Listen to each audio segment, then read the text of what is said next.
torpağa yerlere sahipkar olmak. Mülkçü bu çevre zamanı dönse.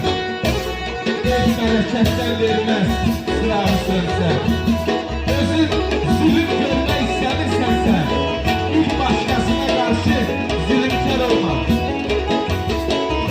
Bir ben ders aldığımın nesihatinden.